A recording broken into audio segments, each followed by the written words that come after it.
S K super TMT, the long life TMT.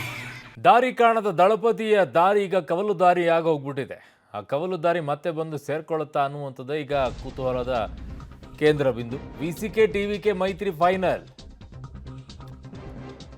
DCM ಆಗಿ ತಿರುಮಾವಳವನ್ನರು ಕೂಡ ಈಗ ತಗೊಳ್ತಾರೆ ಅಂತ ಹೇಳ್ತಾ ಇದ್ದಾರೆ. ಮಗದೊಂದು ಕಡೆಗೆ ಸಚಿವರಾಗಿ 1 ಇಯರ್ಸು ಪ್ರಮಾಣ ವಚನ ತೆಗೆದುಕೊಳ್ಳುವಂತಹ ಸಾಧ್ಯತೆ ಇದೆ.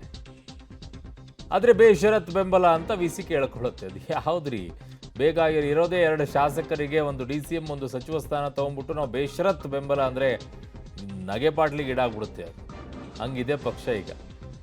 ಬಟ್ ಈಗ ಏನು ಮಾಡೋಕ್ಕಾಗಲ್ಲ. ಟಿವಿಕೆಗೆ ಅನಿವಾರ್ಯತೆ ಇದೆ. ಜನ ಕೊಡೋದಿದ್ರೆ ಇನ್ನೊಂದು 15 ಸೀಟ್ಗಳನ್ನು ಎಕ್ಸ್ಟ್ರಾ ಕೊಟ್ಬಿಟ್ಟಿದ್ರೆ ಆಗೋಗಿರೋದು. ಯಾರೂ ಕೇಳೋ ಅವಶ್ಯಕತೆಯೂ ಇರ್ತಾ ಇರಲಿಲ್ಲ, ಏನೂ ಇಲ್ಲ. ಇಂಥ ಪರಿಸ್ಥಿತಿಗಳಲ್ಲಿ ಕೊಟ್ಟದ್ದನ್ನು ನಿಭಾಯಿಸುವಂಥ ಶಕ್ತಿಗಳು ಭಾಳ ಕಷ್ಟ ಆಗ್ಬಿಡುತ್ತೆ. ಸೊ ಹಾಗಾಗಿ ಏನೆಲ್ಲ ಬೆಳವಣಿಗೆಗಳಾಗುತ್ತೆ ತಮಿಳುನಾಡಿನಲ್ಲಿ ಅನ್ನುವಂಥದ್ದನ್ನು ನೋಡಬೇಕು. ಇದು ಅಧಿಕಾರದಲ್ಲಿರೋವರೆಗೂ ಡ್ರಾಮಾಗಳು ಮುಂದುವರಿತಾನೆ ಇರುತ್ತೆ. ಕಾರಣ ಒಂದೊಂದು ಪಕ್ಷಗಳೀಗ ಇರುವಂಥ ಸೀಟ್ಗಳು ಹೇಗೆ ಅಂತಂದರೆ ಅವರವ್ರ ಬೇಡಿಕೆಗಳು.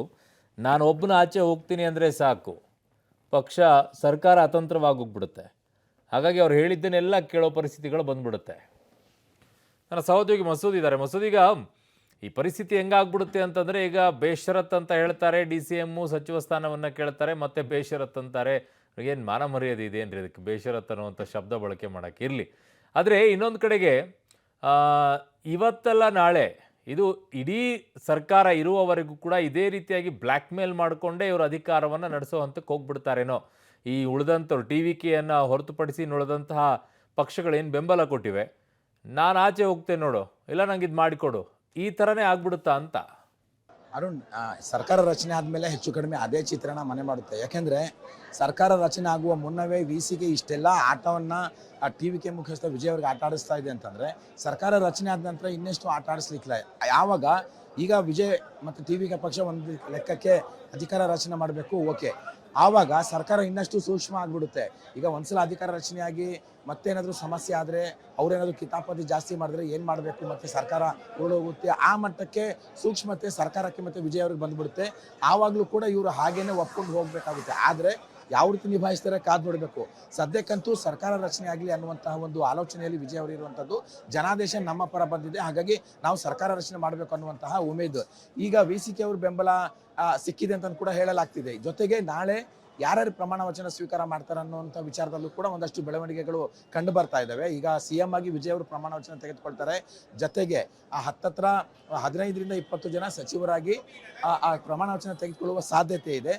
ಅದರಲ್ಲೂ ಮುಖ್ಯವಾಗಿ ವಿಜಯ್ ಅವ್ರನ್ನ ಹೊರತುಪಡಿಸಿದ್ರೆ ಇಬ್ಬರು DCM, ಕಾಂಗ್ರೆಸ್ಸಿಂದ ಒಬ್ಬ DCM, ವಿಸಿಕೆಯಿಂದ ಒಬ್ಬ DCM ನಾಳೆ ಪ್ರಮಾಣ ವಚನ ತೆಗೆದುಕೊಳ್ಳುವ ಸಾಧ್ಯತೆ ಇದೆ. ಇದ್ರ ಜೊತೆಗೆ ಈಗ ಯಾರೆಲ್ಲ ಬಾಹ್ಯ ಬೆಂಬಲ ಕೊಟ್ಟಿದ್ದಾರೆ ಅವ್ರಿಗೆ ಏನೂ ಕೂಡ ಸಿಗೋದಿಲ್ಲ. CPIಗೆ ಏನೂ ಸಿಗಲ್ಲ, CPMಗೂ ಕೂಡ ಏನೂ ಸಿಗೋದಿಲ್ಲ. ಅವ್ರು ನಿನ್ನೆ ಕ್ಲಾರಿಫಿಕೇಶನ್ ಮಾಡಿದ್ದಾರೆ.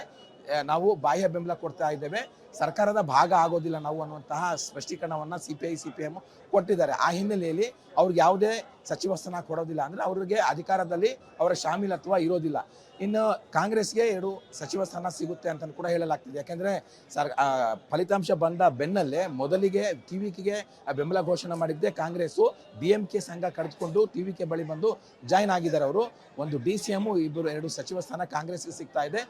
ವಿಸಿಕೆಗೆ ಒಂದು DCM, ಒಂದು ಸಚಿವ ಸ್ಥಾನ. ಇದ್ರ ಜೊತೆಗೆ 3 ಮಹಿಳೆಯರಿಗೆ, 3 ಮಹಿಳಾ ಶಾಸಕಿಯರಿಗೆ ಸಚಿವ ಸ್ಥಾನವನ್ನು ಕೂಡ ಕೊಡ್ತಾ ಇದ್ದಾರೆ ವಿಜಯ್ ಅನ್ನುವಂಥ ಮಾಹಿತಿಗಳು ಬರ್ತಾ ಇರುವ ಹಿನ್ನೆಲೆಯಲ್ಲಿ ನಾಳೆ ಹತ್ತತ್ರ 15ರಿಂದ 20 ಜನ ಸಚಿವರಾಗಿ ವಿಜಯ್ ಅವ್ರ ಜೊತೆ ಪ್ರಮಾಣ ವಚನ ಸ್ವೀಕಾರ ಮಾಡ್ತಾ ಇದ್ದಾರೆ ಅನ್ನುವಂಥ ಮಾತುಗಳು ಕೂಡ ಕೇಳಿ ಬರ್ತಾ ಇರುವಂಥದ್ದು. ಒಟ್ಟಾರೆಯಾಗಿ ಒಂದು ಹಂತಕ್ಕೆ ರಾಜಕಾರಣ ಬರ್ತಾ ಇದೆ ಅಂತ ಅನಿಸ್ತಾ ಇದೆ.